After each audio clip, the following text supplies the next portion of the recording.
Well, I think we need to have a zero tolerance policy toward acts of violence.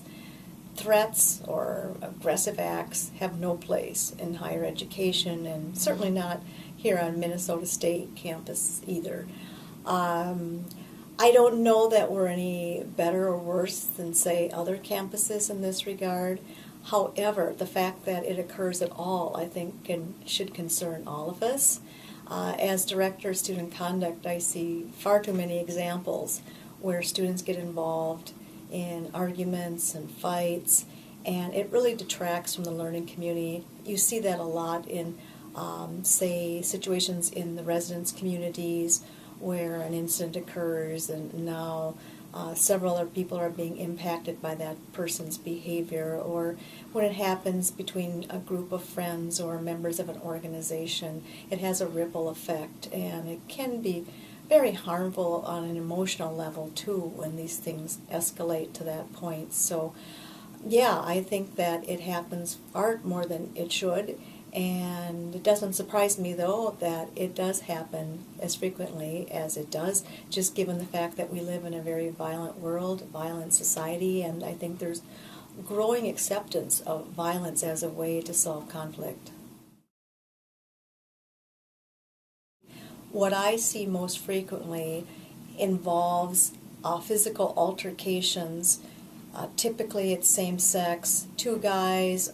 Scenario there is often there's been some drinking, they get into a brawl, sometimes other people get involved. On occasion it's to break up the fight, but too often other people get involved in the fight too, protecting their buddy, and those things can result in some very serious injuries. So that's probably the thing that happens most, particularly off campus in the downtown area or at off-campus parties. I see a fair amount of that kind of thing. Now, I'm also seeing an increased level of violence between females. That seems to be a little bit different in terms of the history of how it starts.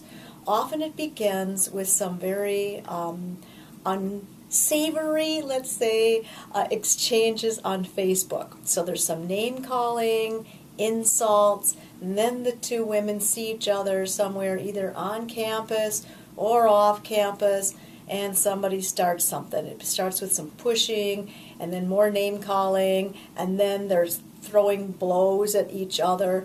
And this isn't necessarily related to alcohol abuse either. Like the drunken fights have been an issue for as long as I can remember, but particularly the female violence not related to alcohol is fairly new within the last 5 years in terms of hearing about it in this office.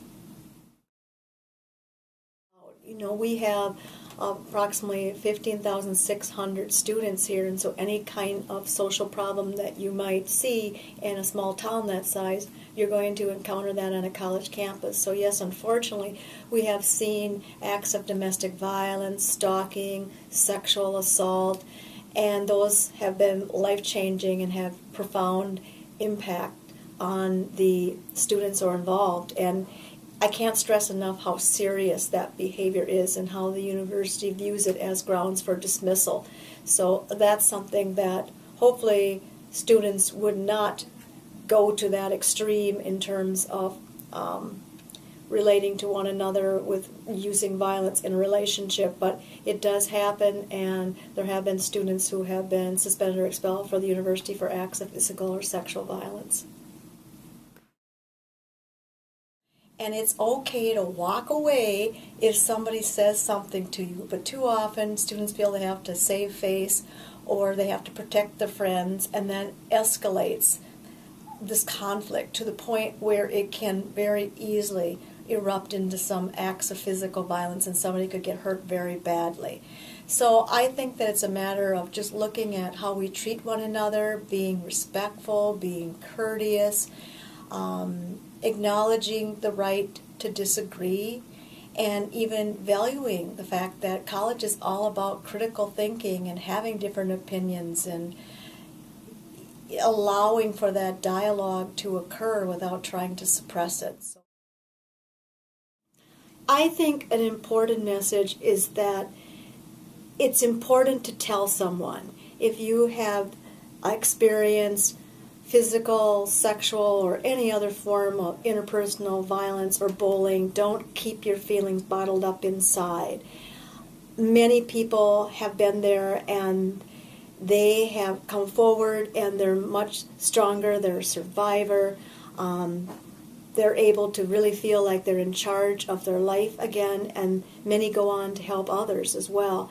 So we have the resources here, and I think it's just so important to talk to someone and also remember that, you know, you can do a lot of good by coming forward, because oftentimes these sort of behaviors are pattern behavior and they reoccur. So by your coming forward, you may be able to hold that person accountable and get some help for that person too, so that they stop engaging in these harmful behaviors.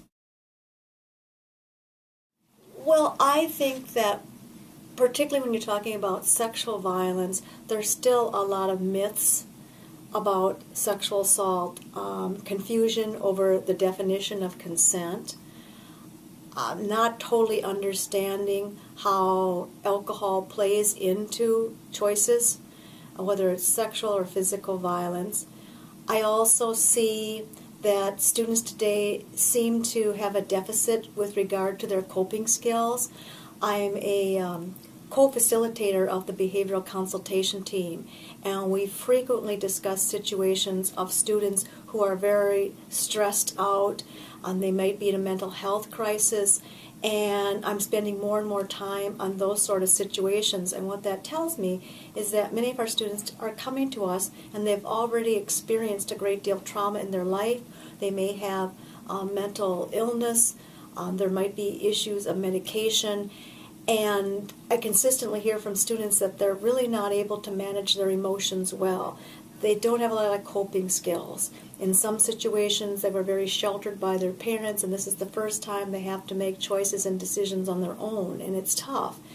So for that reason, I think that we could do more skill building with our students, how to manage your emotions, how to deal with your frustration and your anger, and also just talking about general civility and respect and how to treat one another. And if you do disagree with another person, how to handle that, whether it's your roommate or whether you're mad at your professor because you got a D and you thought you should have gotten an A.